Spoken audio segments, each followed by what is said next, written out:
আকাশবাণী আগরতলা স্থানীয় সংবাদ পড়ছি নবনীতা বণিক। এখনকার বিশেষ খবর হলো রাজ্যপাল ইন্দ্রসেনা রেড্ডি নাল্লু সমাজের সর্বস্তরের মানুষকে দিব্যাঙ্গদের ক্ষমতায়নের লক্ষ্যে একযোগে কাজ করার আহ্বান জানিয়েছেন। মুখ্যমন্ত্রী অধ্যাপক ডক্টর মানিক সাহা বলেছেন, ছাত্রছাত্রীদের ভালো ফলের জন্য রাজ্য সরকার ভালো পরিবেশ গড়ে তুলতে অক্লান্ত প্রচেষ্টা চালিয়ে যাচ্ছে। আগামীকাল থেকে সংসদের বর্ষাকালীন অধিবেশন শুরু। ফিফা বিশ্বকাপ ফুটবলের ফাইনালে আজ আর্জেন্টিনা ও স্পেনের মধ্যে মোকাবিলা। রাজ্যেও ফুটবল প্রেমীদের মধ্যে উৎসাহ।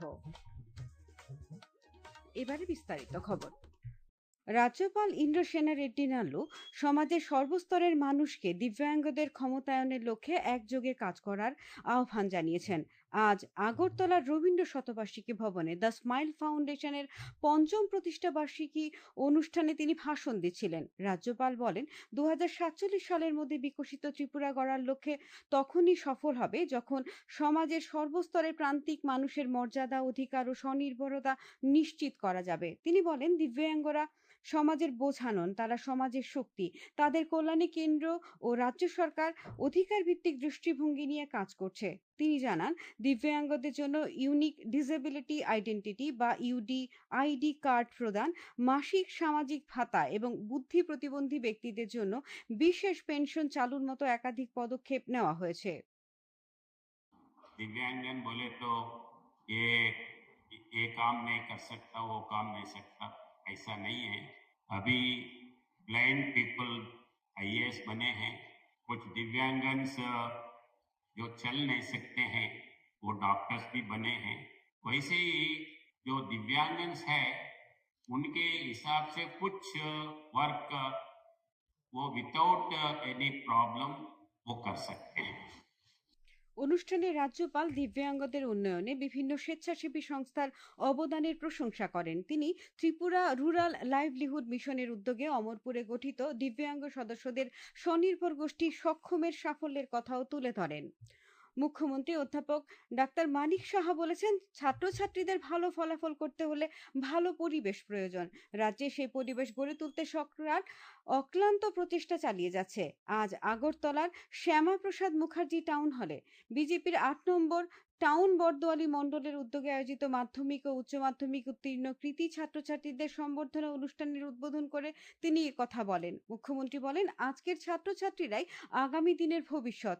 দেশ ও সমাজ গঠনে নতুন প্রজন্মের গুরুত্বপূর্ণ ভূমিকা রয়েছে। তাই ভালো ছাত্রছাত্রী হওয়ার পাশাপাশি নিজেদের ভালো মানুষ এবং দায়িত্বশীল নাগরিক হিসেবে গড়ে তুলতে হবে। অনুষ্ঠানে উপস্থিত ছিলেন আগরতলা পুর নিগমের মেয়র দীপক মজুমদার সহ বিজেপির ৮ নম্বর টাউন বর্দোয়ালি মণ্ডলের কর্মকর্তারা। আগামী ২২শে জুলাই থেকে ২৮শে জুলাই পর্যন্ত পুরাতন আগরতলার চতুর্দশ দেবতা মন্দির প্রাঙ্গণে অনুষ্ঠিত হবে ৭ দিনব্যাপী ঐতিহ্যবাহী খার্চি পূজা ও মেলা। উৎসবকে কেন্দ্র করে আজ স্থানীয় বিধায়ক তথা মেলা কমিটির চেয়ারম্যান রতন চক্রবর্তী মেলা প্রাঙ্গণ পরিদর্শন করেন। পরিদর্শনকালে মেলার সার্বিক প্রস্তুতি, নিরাপত্তা ব্যবস্থা, যান চলাচলের নিয়ন্ত্রণ, পরিচ্ছন্নতা, পানীয় জল, বিদ্যুৎ সরবরাহ এবং দর্শনার্থীদের জন্য বিভিন্ন পরিষেবা ব্যবস্থা খতিয়ে দেখেন তিনি বলেন, প্রতি বছর বহু পুণ্যার্থী খার্চি পূজা ও মেলায় অংশ নেয়। তাই খার্চি পূজা এবং মেলা শান্তিপূর্ণ ও নির্বিঘ্নভাবে সম্পন্ন করতে প্রয়োজনীয় সব ধরনের প্রস্তুতি নেওয়া হচ্ছে। উল্লেখ্য, এবছরের খার্চি মেলার ভাবনা এক পের মা কে নাম। পর্যটন মন্ত্রী সুশান্ত চৌধুরীর পৌরোহিত্যে আজ ভারতীয় জনতা পার্টির পঞ্চায়েত ভিত্তিক বৈঠক কর্মসূচির অংশ হিসেবে পশ্চিম মজলিশপুর গ্রাম পঞ্চায়েতের সমস্ত নির্বাচিত জনপ্রতিনিধি, বুথ সভাপতি ও অন্যান্য নেতৃবৃন্দ, কার্যকর্তাদের নিয়ে একটি সাংগঠনিক বৈঠক অনুষ্ঠিত হয়। মন্ত্রী শ্রী চৌধুরী বলেন, প্রধানমন্ত্রী নরেন্দ্র মোদীর সবকা সাথ সবকা বিকাশ সবকা বিশ্বাস মন্ত্র এবং অন্তর্দয়ের আদর্শকে সামনে রেখে শেষ প্রান্তের মানুষের কল্যাণ নিশ্চিত করাই সরকারের অঙ্গীকার। সর্দার বল্লভভাই প্যাটেলের ১৫০তম জন্মবার্ষিকী উপলক্ষে আজ দক্ষিণ ত্রিপুরা জেলা পুলিশের শ্রীনগর আউটপোস্টের উদ্যোগে পোয়াংবাড়ি ইংলিশ মিডিয়াম উচ্চ মাধ্যমিক বিদ্যালয়ে আইনি সচেতনতামূলক প্রয়াস কর্মসূচি অনুষ্ঠিত হয়। সচেতনতা কর্মসূচিতে স্কুলের ছাত্রছাত্রী ও শিক্ষক শিক্ষিকাদের ভারতীয় ন্যায় সংহিতা, ভারতীয় নাগরিক সুরক্ষা সংহিতা এবং ভারতীয় স্বাস্থ্য অধিনিয়মের গুরুত্বপূর্ণ দিক, নাগরিকদের অধিকার ও দায়িত্ব এবং আইনের শাসনের গুরুত্ব সম্পর্কে সচেতনতার উপর গুরুত্ব দিয়ে বক্তব্য রাখেন পুলিশ আধিকারিক স্বপন মল্ল ও স্কুলের ভারপ্রাপ্ত শিক্ষক শ্যামল নম প্রমুখ। কেন্দ্রীয় নব ও পুনর্নবীকরণ শক্তিমন্ত্রী প্রহ্লাদ যোশী জানিয়েছেন, ভারত প্রথমবারের মতো লাদাখের পুগা ভ্যালিতে জিও থার্মাল ওয়েল অর্থাৎ ভূতাপীয় কূপ চালু করেছে, যা দেশের প্রথম 1 মেগাওয়াট ভূতাপীয় বিদ্যুৎ প্রকল্পের পথ প্রসারিত করেছে। সোশ্যাল মিডিয়ায় এক পোস্টে কেন্দ্রীয় মন্ত্রী প্রহ্লাদ যোশী বলেছেন, সমুদ্রপৃষ্ঠ থেকে 14,000 ফুটেরও বেশি উচ্চতায় 1,000 মিটার গভীর খনন করা এই কূপগুলি টেকসই এবং সারা বিশ্বের জন্য ক্লিন এনার্জি ব্যবহার করার দিকে একটি বড় ধাপ হিসেবে চিহ্নিত করে। কেন্দ্রীয় সংসদীয় বিষয়ক মন্ত্রী কিরেন রিজিজু সংসদের আসন্ন বর্ষাকালীন অধিবেশন সুষ্ঠুভাবে চালানোর জন্য বিরোধী সদস্যদের প্রতি সহযোগিতার অনুরোধ জানিয়েছেন। সংবাদ মাধ্যমের কাছে তিনি সব রাজনৈতিক দলকে বর্ষাকালীন অধিবেশনের কর্মসূচি সুষ্ঠুভাবে চালানোর জন্য সহযোগিতার অনুরোধ করেন। সংসদীয় মন্ত্রী বলেন, সংসদ সবার এবং সরকারের পক্ষ থেকে অধিবেশনে বিভিন্ন আইন প্রণয়নমূলক কাজ ও বিল উপস্থাপন করা হবে। তিনি আশা করেন, বিরোধী দলের সদস্যদের পাশাপাশি শাসক দলের সব সদস্য গঠনমূলকভাবে অংশ নেবেন। কিরেন রিজিজু বলেন, সংসদ যত বেশি দক্ষভাবে কাজ করবে, দেশ ততই উপকৃত হবে। উল্লেখ্য, আগামীকাল থেকে সংসদের বর্ষাকালীন অধিবেশন শুরু হবে।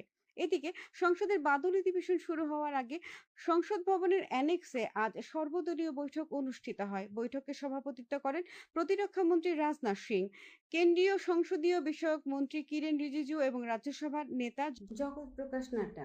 সংসদীয় বিষয়ক রাজ্যমন্ত্রী অর্জুন রাম মেঘওয়াল এবং ডাক্তার এল মুরুগানও বৈঠকে উপস্থিত ছিলেন। বৈঠক শুরু হওয়ার ঠিক পরে বিরোধী দলগুলি ভারতের ন্যাশনালিস্ট সিটিজেন্স পার্টি এনসিপিআই এর অংশগ্রহণের প্রতিবাদে প্রতীকীভাবে সভাকক্ষ থেকে ওয়াক আউট করেন। এই খবর শুনছেন আকাশবাণীর আগরতলা কেন্দ্র থেকে। প্রধানমন্ত্রী নরেন্দ্র মোদী আগামী 26শে জুলাই রবিবার সকাল 11টায় আকাশবাণীর মন কি বাত অনুষ্ঠানে দেশ বিদেশের জনগণের সঙ্গে মত বিনিময় করবেন। এটি হবে মন কি বাতের 136তম পর্ব। প্রধানমন্ত্রী জনগণকে তাদের সুচিন্তিত চিন্তাভাবনা মন কি বাতে জানানোর আহ্বান জানিয়েছেন। মাই গভ ওপেন ফোরামে এবং নমো অ্যাপে জনগণ তাদের মতামত পাঠাতে পারবেন। তাছাড়াও টোল ফ্রি নাম্বার 1800117800 নম্বরে কল করে হিন্দি বা ইংরেজিতে মতামত রেকর্ড করানো যাবে। তাছাড়াও 1922 নম্বরে মিসড কল দিয়ে যে লিংক পাওয়া যাবে তাতেও SMS করা যাবে। ফোন লাইন এই মাসের 24 তারিখ পর্যন্ত খোলা থাকবে। জনগণনার গুরুত্ব সাধারণ মানুষকে বোঝাতে শান্তিরবাজার মহকুমা প্রশাসন ও শান্তিরবাজার পৌর পরিষদের উদ্যোগে আজ শান্তিরবাজার শহরে একটি সচেতনতামূলক পথ নাটক পরিবেশিত হয়। শান্তিরবাজার মহকুমা সাহিত্য পরিষদের নাট্যশিল্পীরা ডিজিটাল জনগণনার নতুন পদ্ধতি, সঠিক তথ্য প্রদানের গুরুত্ব এবং প্রত্যেক নাগরিকের সক্রিয় অংশগ্রহণের প্রয়োজনীয়তা নাটকের মূল বিষয়বস্তু হিসেবে তুলে ধরেন। খেলার খবর। ফিফা বিশ্বকাপ ফুটবলের ফাইনালে আজ আর্জেন্টিনা ও স্পেনের মধ্যে মোকাবিলা হবে। ভারতীয় সময় আজ রাত 12:30টায় ফাইনাল ম্যাচ শুরু হবে।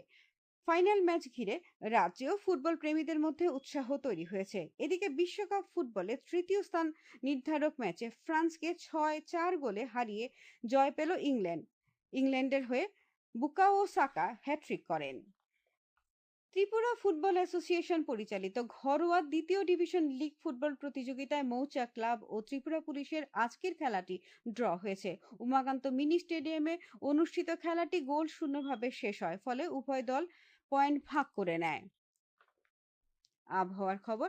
আগামী 24 ঘন্টায় পশ্চিম জেলা গোমতী, দক্ষিণ ও সিপাহীজলা ভারী বৃষ্টিপাতের সতর্কতা জারি করেছে আবহাওয়া দপ্তর। আগামীকাল দিনের তাপমাত্রা সর্বোচ্চ 32 ডিগ্রি সেলসিয়াস এবং সর্বনিম্ন 26 ডিগ্রি সেলসিয়াসের কাছাকাছি থাকতে পারে। আগরতলায় আজ দিনের সর্বোচ্চ তাপমাত্রা ছিল 31.4 ডিগ্রি সেলসিয়াস এবং সর্বনিম্ন 26.2 ডিগ্রি সেলসিয়াস।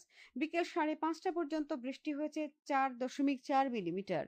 এদিকে ভারতীয় আবহাওয়া দপ্তর আজ হিমালয় সন্নিহিত পশ্চিমবঙ্গ, সিকিম এবং উত্তরাখণ্ডে খুব ভারী বৃষ্টির পূর্বাভাস দিয়েছে। এছাড়া অরুণাচল প্রদেশ, আসাম, মেঘালয়, বিহার, ছত্তিশগড়, হিমাচল প্রদেশ, জম্মু কাশ্মীর, লাদাখ, মুজাফরবাদ ও উত্তরপ্রদেশের কিছু অংশে আজ ভারী বৃষ্টিপাতের সম্ভাবনা রয়েছে। আবহাওয়া দপ্তরের মতে দিল্লি, হরিয়ানা, চণ্ডীগড়, উপকূলীয় কর্ণাটক, পূর্ব মধ্যপ্রদেশ, গুজরাট, ঝাড়খণ্ড, কেরল, কোঙ্কণ, গোয়া, উড়িষ্যা এবং উত্তরপ্রদেশের কিছু স্থানে আজ মাঝারি থেকে ভারী বৃষ্টিপাতের সম্ভাবনাও রয়েছে। শেষ করার আগে বিশেষ খবর আরেকবার। রাজ্যপাল ইন্দ্রসেনা রেড্ডি নাল্লু সমাজের সর্বস্তরের মানুষকে দিব্যাঙ্গদের ক্ষমতায়নের লক্ষ্যে একযোগে কাজ করার আহ্বান জানিয়েছেন। মুখ্যমন্ত্রী অধ্যাপক ডাক্তার মানিক সাহা বলেছেন, ছাত্রছাত্রীদের ভালো ফলের জন্য রাজ্য সরকার ভালো পরিবেশ গড়ে তুলতে অক্লান্ত প্রচেষ্টা চালিয়ে যাচ্ছে। আগামীকাল থেকে সংসদের বর্ষাকালীন অধিবেশন শুরু। ফিফা বিশ্বকাপ ফুটবলের ফাইনালে আজ আর্জেন্টিনা ও স্পেনের মধ্যে মোকাবিলা। রাজ্যেও ফুটবল প্রেমীদের মধ্যে উৎসাহ। স্থানীয় সংবাদ আজকের মতো এখানেই শেষ হলো। পরবর্তী বাংলা স্থানীয় সংবাদ প্রচারিত হবে আগামীকাল সকাল ৭টা বেজে ৩৫